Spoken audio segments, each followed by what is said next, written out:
Kung wala kang puso, pati ko lang dalam, sa tingin mo buhay ka pa?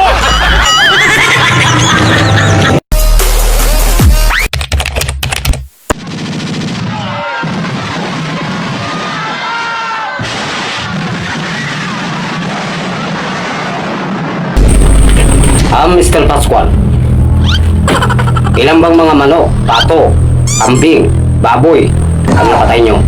Sir, namatay sila sa gitna ng labanan, sir. Sagutin mo pa rin yun, Mr. Pascual. Sir, hindi sundalo, hindi rebelde ang nakapatay sa kanila. Ang nakapatay sa kanila, yung hayop na gera na yan! Galit? Pag mo pinapabasol yung gera, alam mo ba na pwede kitang i-court martial dyan sa sinasabi mo? Dahil hindi court martial nyo! Galit nga. Ano naman yan alam nyo, court martial eh!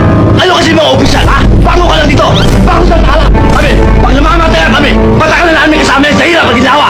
Masakit sa amin yun! Kayo kasi puro fight na mukha ka lang!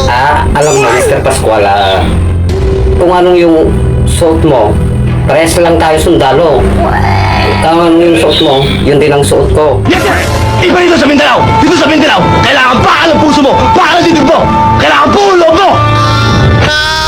Agree naman ako sa buo ang loob. Kasi buhay ka pa ngayon eh.